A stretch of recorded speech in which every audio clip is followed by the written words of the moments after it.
Okay, so today what I'm going to do is use some drywall compound and some black paint to cover the stones, to give them base so they look like stones and not like foam. Um, so what I've got so far is that I've already removed the wood. I'll be aging that later. Still have to remove the fireplace insert, but I've got black water-based paint. I've got um, drywall compound, and what I'm going to do is mix some of the paint in with the drywall compound and then cover the bricks. I'll be scattering it around. I won't be doing bricks side by side with each batch because I know each batch is going to have a slightly different tint, and that way the stones will be slightly different color next to each other. Anyway, yeah, so that's the plan for that.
Now I've done a few, two batches of the drywall compound.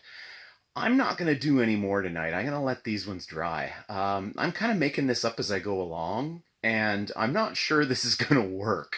So I want this to dry so I can sand it and test it and make sure it's going to work before I put in all the hours it's going to take to do the rest of them.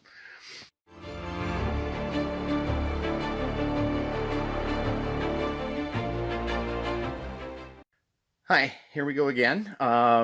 It's been 4 days, and things dried quite nicely, and they're ready to sand. So the test worked.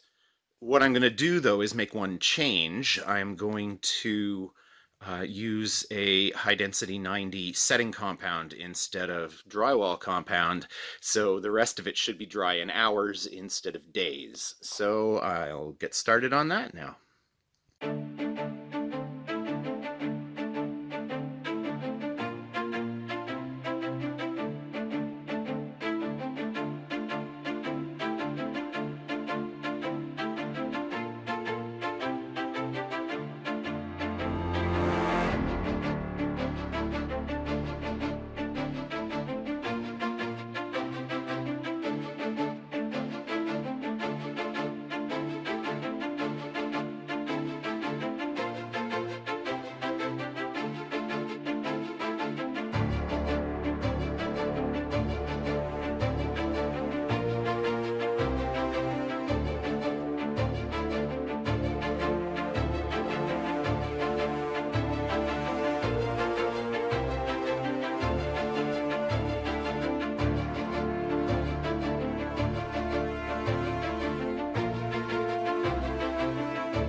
Well, I'm out of setting compound, which is probably a good thing because it's time to feed the dogs, or past time to feed the dogs.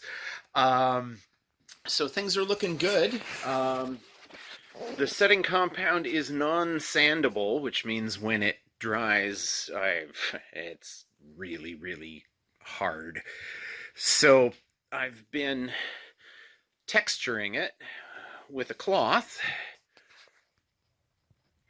as I go so that I don't have to worry about sanding it. Now this is all going to get dry brushed once everything is done. So I need another bag of setting compound, and yeah, things are looking good.